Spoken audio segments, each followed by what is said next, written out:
नमस्कार, lovely Aryavart channel में आपका स्वागत है। आप देख रहे हैं लवली आर्यावर्त, मैं संतोष कुमार। आज जो सबसे बड़ी खबर आ रही है वो है राजस्थान के जयपुर से, जहां कांग्रेस के पूर्व राष्ट्रीय अध्यक्ष राहुल गांधी के द्वारा जो भारत जोड़ो यात्रा निकाली गई थी, उनके 100 दिन आज पूरे हो चुके हैं। इन्हीं के अवसर पर पत्रकारों को संबोधित करते हुए कांग्रेस के राष्ट्रीय अध्यक्ष, पूर्व राष्ट्रीय अध्यक्ष राहुल गांधी का क्या कहना है, बाकी देखिए आप हमारी इस खास रिपोर्ट में।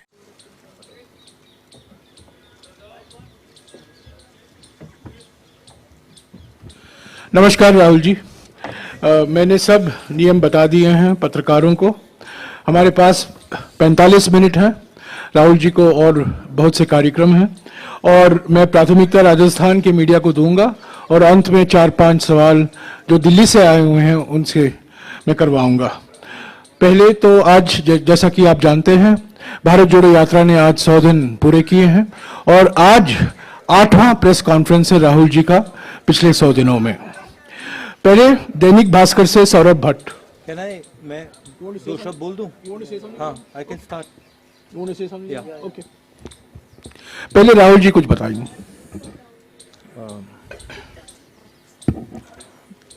आप सबका यहाँ बहुत बहुत स्वागत। अब भारत जोड़ो यात्रा के 100 दिन हो गए हैं। कन्याकुमारी से अब हम राजस्थान से निकल रहे हैं। बहुत अच्छा एक्सपीरियंस रहा है। जब शुरू किया तो प्रेस के हमारे मित्रों ने कहा था कि देखो ये साउथ में सक्सेस रहेगी, मगर जब साउथ से निकलेंगे तो सक्सेस नहीं होगी। फिर महाराष्ट्र में कहा कि हाँ, महाराष्ट्र में सक्सेस हो गई मगर हिंदी बेल्ट में सक्सेस नहीं होगी। और फिर हिंदी बेल्ट में जब हम आए, कहा अच्छा मध्य प्रदेश में सक्सेस हो गई, बट अब राजस्थान में फैक्शनलिज्म है, वहां पे सक्सेस नहीं होगी। और आपने बहुत क्लियरली देखा कि राजस्थान में बहुत लोग आए, लाखों लोग आए। हमारे संगठन ने बहुत अच्छा इफेक्टिव काम किया और शायद सबसे अच्छा रिसेप्शन इस यात्रा का राजस्थान में हुआ। यात्रा के लक्ष्य 3 हैं। सबसे जरूरी कि हम हिंदुस्तान को जोड़ना चाहते हैं। जो नफरत, हिंसा और डर की राजनीति बीजेपी कर रही है, आरएसएस कर रहे हैं, उसके खिलाफ हम खड़ा होना चाहते हैं। और ये मैसेज बहुत अच्छी तरह देश में गया है। बहुत अच्छा रिसेप्शन हुआ है इस मैसेज का। ये लोग सुनना चाहते हैं। ये राजनीति करने का एक दूसरा तरीका है, कांग्रेस का तरीका है, गांधी जी का तरीका है। दूसरे 2 मैसेजेस हैं। एक, जो बेरोजगारी बढ़ती जा रही है उसके खिलाफ, और दूसरा जो महंगाई और जो इनकम इनक्वालिटी हो रही है, जो चुने हुए लोगों को बहुत सारा फायदा मिल रहा है और हमारे जो किसान हैं, मजदूर हैं, छोटे दुकानदार हैं, युवा हैं, उनका नुकसान हो रहा है। तो ये हमारे 3 मुद्दे थे। अगर आप चाहते हैं मैं अंग्रेजी में बोल लेता हूं या हिंदी में, ठीक है। अब आपके जो सवाल होंगे आप पूछ सकते हैं। दैनिक भास्कर के सौरभ भट्ट, माइक दीजिएगा जल्दी जल्दी, संक्षिप्त में प्लीज। नमस्कार सर। नमस्कार। सर, भारत जोड़ो यात्रा राजस्थान में जब से आई है, कांग्रेस सड़कों पर एकजुट दिख रही है। कोई बयानबाजी भी नहीं हो रही, कोई विवाद भी सामने नहीं आ रहा। लेकिन जब आप राजस्थान यहाँ से छोड़कर जाएंगे तो क्या स्थितियाँ यही रहेगी? इसके लिए कोई मैकेनिज्म देके जाएंगे या फिर कांग्रेस ऑल इज वेल के बयान से ही काम चलाएगी? मेरी राय है कि जो मैंने देखा है, और ये सिर्फ राजस्थान की बात नहीं है, ये बाकी स्टेट्स की भी बात है, कि मेन इशू कांग्रेस पार्टी की कि हमारा जो आम कार्यकर्ता है, जो सड़क पे लड़ता है, जो लोअर लेवल का नेता है, उसको हमें पार्टिसिपेट करवाना है, उसको हमें जगह देनी है और उसकी बात हमें सुननी है। ये मेन इशू है। जो ये बयानबाजी की बात होती है, ये तो आप जानते हो, प्रेस वाले आप थोड़ा मजा मतलब अपने अखबारों में लिखना चाहते हो तो आप करते रहते हो, ये आपकी आदत है, अच्छी आदत है, इससे आपके अखबार बिकते हैं। मगर हमारा जो स्ट्रक्चर है उसमें बड़ी क्लैरिटी है, उसमें कोई कंफ्यूजन नहीं है। स्थान पत्रिका से शादाब अहमद। और दूसरी बात देखिए, हमारी पार्टी डिक्टेटरशिप की पार्टी नहीं है, जो फैशिस्ट पार्टी नहीं है। हमारी पार्टी में थोड़ी सी डिस्कशन हमें ठीक लगती है, कोई प्रॉब्लम नहीं है हमारे लिए। अगर अलग अलग विचार हैं तो कोई प्रॉब्लम नहीं है। और ये सिर्फ राजस्थान की बात नहीं है, हमारे हर स्टेट में ऐसा है, सेंटर में भी हमारा ऐसा ही चलता है। तो हम इस चीज़ को टॉलरेट करते हैं। ज़्यादा नुकसान नहीं होना चाहिए, तो अगर ज़्यादा नुकसान होता है तो हम एक्शन भी लेते हैं। मगर जनरली ये कांग्रेस पार्टी की विचारधारा है कि लोग, हमारे पार्टी के लोग अगर कुछ बोलना चाहें, हम उनको डरा कर चुप नहीं करते हैं। और प्रेस वाले बोलना चाहे तो हम बिल्कुल नहीं डराते हैं, वो तो आप जानते हो। शादाब अहमद। राहुल जी, सबसे पहले तो 100 दिन पूरे करने पर आपको बधाई। और मेरा सवाल इसी से जुड़ा हुआ है, आप कन्याकुमारी से चले और राजस्थान तक आए, इसमें 6 स्टेट ऐसे हैं जिसमें कांग्रेस अपोजिशन में है और राजस्थान ऐसा अकेला स्टेट है जहां पर कांग्रेस रूलिंग स्टेट है। तो इसमें आपको क्या अंतर देखने को मिला? आप लोगों से मिले हैं, वहाँ पर भी खूब लोगों से बातचीत हुई है, यहाँ पर भी आपके लोगों से बातचीत हुई है, जो स्कीम्स हैं उसको लेकर और जो वहाँ पर जो अपोजिशन में जो भी चीज़ें थी उसमें क्या फ़र्क आपको महसूस हुआ है? सबसे पहले मुझे जमीन से एक बात समझ आई, और ये तमिलनाडु से लेकर राजस्थान तक, कि कांग्रेस पार्टी का जो कार्यकर्ता है, कांग्रेस पार्टी का जो सपोर्टर है, उसके कोई कमी नहीं है। लाखों करोड़ों लोग हैं, और सिर्फ हमारी पार्टी के लोग नहीं, मतलब आम नागरिक भी बहुत, मतलब कांग्रेस पार्टी से बहुत प्यार करते हैं। तो ये तो देखने को मिला हर स्टेट में। जो आपने कहा, जब हमने यात्रा शुरू की, मैंने भी सोचा था कि एक्चुअली जो केरला में हमारा संगठन है वो शायद बहुत मजबूत है, मगर उसके बाद मैंने सोचा कि केरला बेस्ट होगा, केरला के बाद कर्नाटका उससे बेहतर चला गया और इंप्रूव करता गया। मतलब मध्य प्रदेश में जो हमें रिस्पांस मिला, महाराष्ट्र में जो रिस्पांस मिला, आप लोग दिखा नहीं रहे हो, वो तो आपके मतलब आपको करना पड़ रहा है, नहीं दिखा पा रहे हो, वो अलग बात है। बट भयंकर रिस्पांस है, इमोशनल रिस्पांस है, प्यार भरा रिस्पांस है सब जगह। यहां पे 2-3 योजनाओं के बारे में लोग मुझे कहते हैं और आम नागरिक कह रहे हैं। एक ये जो चिरंजीवी योजना है, इसके बारे में काफी लोग कह रहे हैं कि ये बहुत अच्छी योजना है। दूसरा जो यहाँ पे शहरी मनरेगा शुरू किया है, शहरी रोजगार गारंटी स्कीम, उसके बारे में भी लोग काफी कह रहे हैं। छोटी छोटी प्रॉब्लम्स हैं, तो चलते हुए लोग थोड़ी शिकायत करते हैं कि यहाँ पे बिजली नहीं आ रही है थोड़ी सी, या फ्लोराइड, आज लोगों ने मुझे कहा कि उनके गांव में फ्लोराइड का पानी है। तो ऐसी शिकायतें तो आती है, वो तो सब जगह आती हैं। तो ओवरऑल काफी अच्छा रिस्पॉन्स रहा है। नवज्योति से गुणेंद्र, शिकायत नहीं है। नवज्योति से गुणेंद्र शर्मा।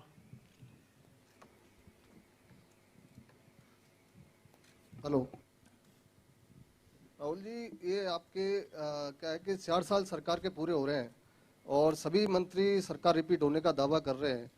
अभी जो हाल में घटनाक्रम हुआ, उसके बाद आपको क्या लगता है कि अब अगले 1 साल में सरकार रिपीट के लिए क्या किया जाएगा?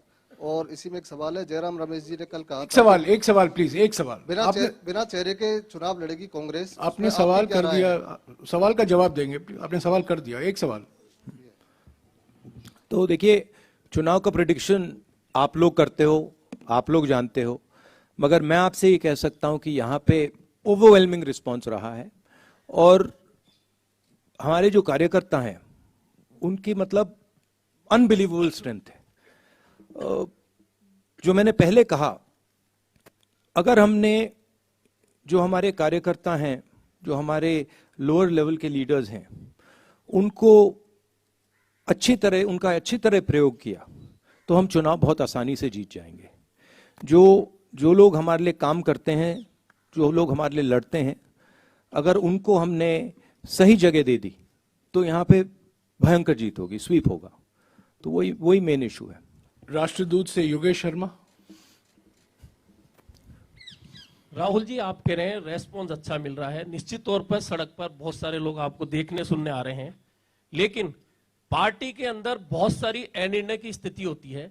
80 दिन पहले आला कमान के निर्णय के खिलाफ जाकर समानांतर विधायक दल की बैठक होती है, उसमें प्रभारी के खिलाफ बयान दिए जाते हैं, आप 3 नेताओं को नोटिस देते हैं, 80 दिन बाद उस पर निर्णय नहीं होता। उसी दिन विधायक इस्तीफा देने गए थे, उन इस्तीफों पर कोई निर्णय नहीं होता। और सवाल कीजिए प्लीज, सवाल कीजिए। ये अनिर्णय की स्थिति कब तक रहेगी? कोई निर्णय की स्थिति नहीं है, बड़ा क्लियर है ये आपको। मतलब ये थोड़ा थोड़ा होता रहता है पार्टी में, हमारी पार्टी में होता है, कोई बड़ी प्रॉब्लम नहीं है, कोई कंफ्यूजन नहीं है। दैनिक भास्कर डिजिटल से गोवर्धन। अगर आप कंट्रोवर्सी चाहते हैं मुझसे पूछिए, मैं कंट्रोवर्सी करा सकता हूं आपके लिए, थोड़े आपके बिकेंगे अखबार, नो प्रॉब्लम। गोवर्धन जी। राजस्थान में इसी से एडजॉइनिंग सवाल है, राजस्थान में अगला चुनाव किसकी लीडरशिप में करेंगे या बिना चेहरे के जाएंगे, ये क्लियर कर दीजिए, क्योंकि बहुत सारे लोग। भैया मैं कांग्रेस पार्टी का प्रेसिडेंट नहीं हूं, कांग्रेस पार्टी के प्रेसिडेंट खारगे जी हैं, आप ये सवाल उनसे पूछिए। आपने सवाल पूछा, मैंने सवाल का जवाब मिल गया। फिर से दोहरा देता हूं, खारगे जी से पूछिए। टाइम्स ऑफ इंडिया जयपुर से जॉय चंद। सर मेरा क्वेश्चन है, ये कांग्रेस में क्या है, कुछ नेता लोग बोलता है ये कोई नेता चला गया तो कोई फर्क नहीं पड़ता, the lot of attrition in the Congress, so what you are planning to stem this tide of people leaving Congress and joining other parties and BJP poaching them? Where is the tide? Last I heard, Congress won the election in Himachal Pradesh. You're not congratulating us for that. No, we are. How come you haven't said? How come you haven't said congratulations, Congress Party winning Himachal Pradesh? That you're not saying. That is only a drop in the ocean, actually. No? No, it's not. See, please don't underestimate what the Congress Party is. See what has happened, and with all due respect, you have been responsible for it. Is there Hindi mein? Hindi? English or Hindi? You asked the question, what do you prefer? English.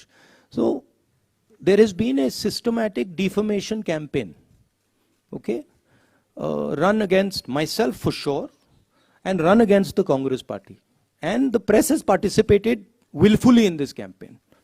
I don't blame you, but the idea that Congress Party is withering away, Congress Party is ineffective, Congress Party, this is all been preached by the BJP opposition and by the BJP, and you have played a part in putting this across. Let me be very clear. The Congress Party is an ideological party. It is the party that is ideologically opposed to the BJP. It is the party that is fighting the BJP on the ground. It does not compromise with the BJP. It has its principles. And of course, if certain people want to leave the Congress Party, they don't have the courage to face the BJP. They have been corrupt, and the BJP can apply pressure on them. They are welcome to leave. We don't want them. The more the merrier, right? What we need is people who are fighting the BJP, who believe in the Congress ideology, and who are standing firm against the fascism that is taking place in this country.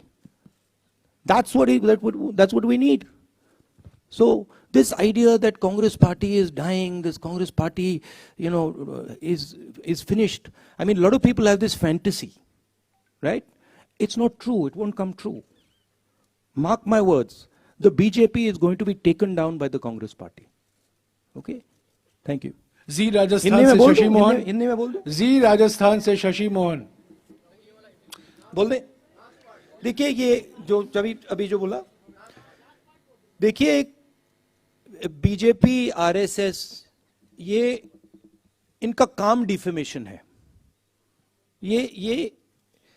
यही इनकी सबसे बड़ी strategy है, यही इनकी सबसे बड़ी skill है।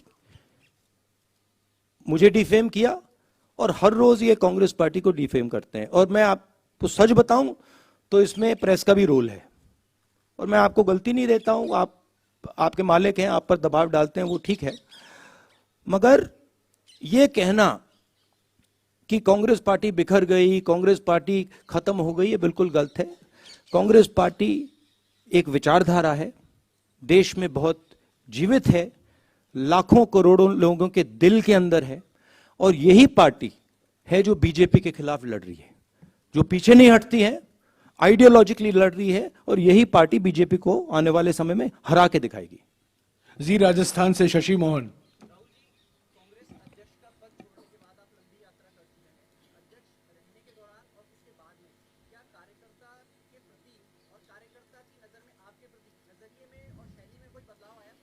ये तो भैया आपको उनसे पूछना पड़ेगा। वो बताएंगे, मैं कैसे बताऊं?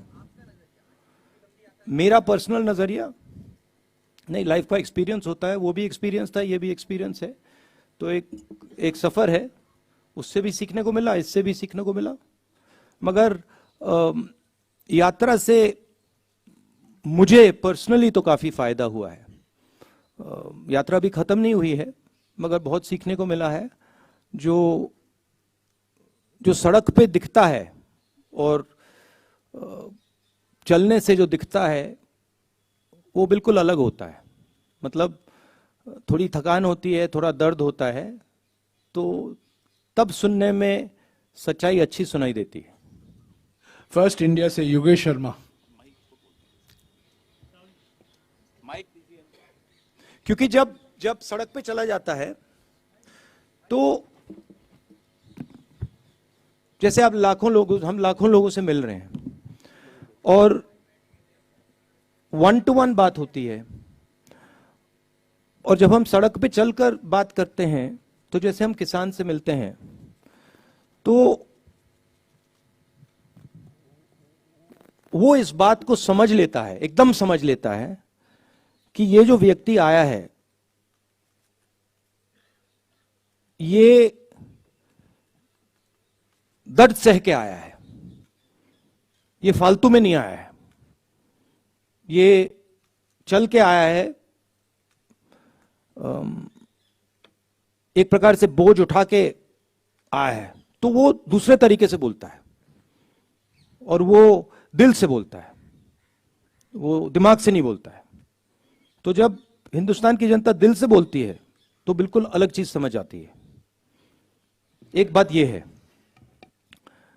दूसरी बात है कि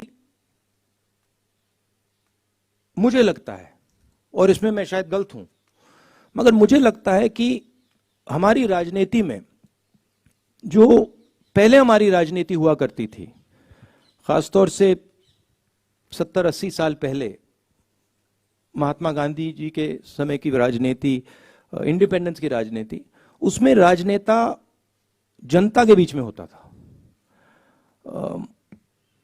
एक प्रकार से जनता के अंदर होता था, दूरी नहीं थी। और आज राजनेताओं के बीच में, और मैं सिर्फ सीनियर लेवल राजनेताओं की बात नहीं कर रहा हूं, जूनियर लेवल राजनेताओं के बीच में और जनता के बीच में एक दूरी से पैदा हो गई है। थोड़ा सा उसको अहंकार कह सकते हैं, अहंकार पैदा हो गया है। शायद उस टाइम देश गरीब था, आजादी मिली थी, तो नेताओं की अप्रोच थोड़ी अलग थी। आजकल मुझे लगता है कि दूरी बन गई है, और मैंने सोचा कि ये जो दूरी है, और शायद मुझ में भी थी थोड़ी सी दूरी, मैंने सोचा इस दूरी को खत्म करना है। ये दूरी फिजिकल दूरी नहीं है, ये दर्द की दूरी है। तो अगर हम दर्द नहीं सहेंगे, हम पास नहीं जा सकते, समझ नहीं सकते। तो यात्रा का यह भी लक्ष्य था, सिर्फ मैं नहीं, अब कांग्रेस पार्टी के बहुत लोग चले हैं, जनता के बीच गए हैं, और जनता का बहुत प्यार मिला है। आपको मैं समझा नहीं सकता क्या इसका मतलब है, ऐसे बोलने में बात नहीं समझ आती। और जो हिंदुस्तान का जो ज्ञान है, जो आम नागरिक में है, जिसके बारे में आप लोग लिखते नहीं हो, मीडिया में दिखाई नहीं देता। आप लोग ऐश्वर्या राय जी, विराट कोहली जी, अमिताभ बच्चन जी के बारे में लिखते हो, मगर जो आम नागरिक है, जो अपना खून पसीना दे रहा है, उसका जो ज्ञान है, उसका कोई मुकाबला ही नहीं है। उसका जो प्यार है, उसका कोई मुकाबला नहीं। तो ये सीखने को मिला है। न्यूज 18 राजस्थान से सचिन शर्मा। मेरा रह गया था सवाल। हाँ, अच्छा, सॉरी। राहुल जी, कई रंग आपने देखे कन्याकुमारी से लेकर राजस्थान तक, और राजस्थान में गहलोत सरकार है या कांग्रेस सरकार है, लेकिन बाकी जगहों पर कांग्रेस का राज नहीं है। लेकिन कांग्रेस की कोख से जन्मे कई दल वहां पर क्षेत्रीय दलों के रूप में खड़े हो गए, जिन्होंने कांग्रेस को लगातार नुकसान पहुंचाने का काम किया। चाहे हम जगन रेड्डी की पार्टी देख लें या और दूसरे पश्चिम बंगाल में ममता बनर्जी की पार्टी देख लें। और जयराम रमेश जी ने कहा भी था एक दिन कि सवाल कीजिएगा, सीधा सवाल। तो क्या कांग्रेस अब इन सब पार्टियों की अगुवा बनेगी? और जो कांग्रेस विचारधारा से निकले हैं, क्या उनको समाहित करने का हर पार्टी का एवोल्यूशन होता है, ट्रांजिशन होता है। जो कांग्रेस पार्टी 10 साल पहले थी, जो हिंदुस्तान के हालात 10 साल पहले थे, 20 साल पहले थे, 30 साल पहले थे, 40 साल पहले थे, वो बदलते जाते हैं। पार्टी को अडेप्ट करना पड़ता है। अभी आप कांग्रेस पार्टी को अडेप्ट करते हुए देख रहे हो। कमियां रही हैं, मैं ये नहीं कह रहा हूं कि कांग्रेस पार्टी ने कभी गलती नहीं की, गलती की है, बहुत गलतियां की हैं, मगर देश के जो हालात हैं उसके लिए अब कांग्रेस पार्टी अडेप्ट कर रही है। और जो कांग्रेस पार्टी की जड़ है, जो उसका डीएनए है, अब कांग्रेस पार्टी उसके ओर जा रही है। और मैं आपको एक बात कह सकता हूं, जिस दिन कांग्रेस पार्टी ने अपनी जड़ पकड़ ली, जिस दिन जो कांग्रेस है वो कांग्रेस संगठन बन गया, उस दिन यहां पे कोई नहीं हरा सकता कांग्रेस को। तो ये कम्युनिकेशन है, जनता के साथ एक कम्युनिकेशन है, जनता को समझने का प्रयास है और अपने आप को बदलने का प्रयास है। ठीक है, तो ये आप ट्रांजिशन देख रहे हैं, इसमें थोड़ा टाइम लगेगा, मगर ये विचारधारा जो है कांग्रेस पार्टी की, ये 10-15 साल पुरानी नहीं है, ये 100 साल पुरानी भी नहीं है। ये जो लड़ाई चल रही है, ये हजारों साल पुरानी लड़ाई है, हजारों साल पुरानी। तो ये विचारधारा की लड़ाई पहले थी, आज है, कल भी रहेगी। कांग्रेस पार्टी को प्रिसाइसली ये समझना है कि कांग्रेस पार्टी है क्या, और वो एक सफर है। और हमारे लिए जो हो रहा है, मैं आपको बताऊं, ये जो बीजेपी आई है, जो आरएसएस आई है, सारे इंस्टीट्यूशंस को कैप्चर कर लिया है इन्होंने।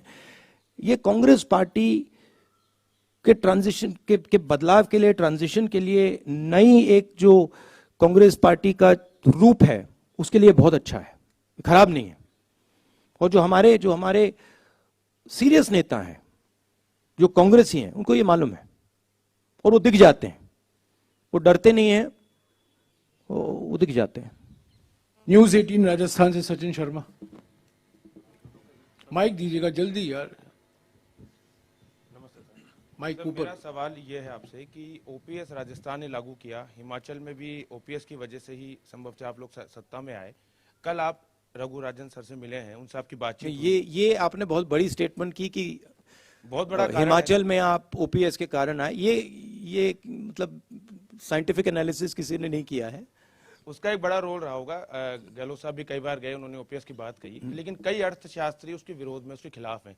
कल आपकी रघुराम राजन साहब से लंबी बात हुई, क्या उनसे इस बारे में आपकी कोई बातचीत हुई? उनकी क्या राय है और आप इस बारे में? नहीं, उनसे इसके बारे में राय नहीं हुई।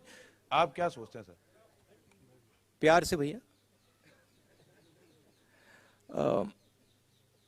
नहीं, उनसे बात नहीं हुई, मगर हमारी जो जनरल अप्रोच होती है, जो हमारी स्टेट लीडरशिप नॉर्मली जो स्टेट लीडरशिप करना चाहती है, थोड़ी सी फ्लेक्सिबिलिटी हम उनको देते हैं. There is that they have huge amounts of money. They use the institutions of the country. They pressurize and threaten people. Those things, those tools are not available to us. We don't want to use them. We will never take over the institutions of this country because we are the ones who built them and we know that they belong to the people of this country. We will never touch them. So we can't do that. We don't have access to that money. We never will. Right? Because we don't offer the conveniences that the BJP offers. We say inconvenient things about farmers and laborers and small businesses and youngsters, and we do all that. They divide India. I don't agree with them. But they have complete clarity on who they are. It's easy to have clarity on who they are. Because for them it's just, do you hate so and so? Yes, you do. Okay, that's who you are. For us, it's much more complicated. But the day the Congress party understands in depth who it is and what it stands for, it will win every election that it faces. Okay? There is also the matter of fighting elections operationally, which we are getting better at. Himachal Pradesh election, we faced the full money of the BJP, the full organizational capability of the BJP, we beat them. And frankly, if in Gujarat the AAP hadn't been put up as a proxy and hadn't been used to target the Congress party, we would probably beaten the BJP there as well. So we are learning, but we are different than the large number of opposition parties. We work with them, we appreciate them, we believe they're important, but we're different. And the way we're different is we represent a national ideology. We represent a vision for the country. None of the regional parties can represent a vision for the country. They can represent a vision for a community or a vision for a state, but they cannot represent a vision for the country. Right? And what we are competing with is a vision that the BJP is proposing for the country. So the space of the Congress party will always be there. The people who believe in the Congress party will always be there. Let me finish. The people who believe in the Congress party will always be there. It's a question of getting them excited, getting them motivated, and getting them to believe in what they stand for, which the Yatra has been very, very good at doing.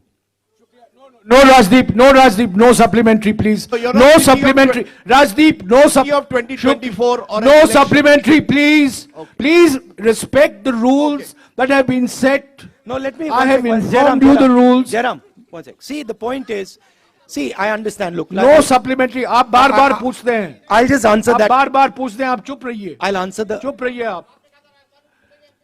आपको पहले मिला था तेलंगाना में, आप हरियाणा में आइए. आप हरियाणा में ब्रदर, अगले प्रेस कॉन्फ्रेंस में आप आपको हरियाणा दिलवा में दूंगा. आइए. नहीं, मैं आपको करवा दूंगा. पहला आपको देंगे. अरे आप बार-बार पूछते हैं राहुल जी. यार धमकी अरे देते भाई. रहते हैं आप. Okay, friends, everybody friends. Okay, one second. Now I just want to. समय हो चुका I है. just want to say one thing to Okay, Rajdeep. okay. See, the point is that these questions are meant to distract. Right? They're meant to take the press conference to a different place. I've got enough experience now. I'm not going to fall for it. Right? And I'm not going to actually indulge in helping you take the press conference to a place where I don't want it to go. Thank you. Thank you Rahul ji. आप यहाँ photo लीजिए.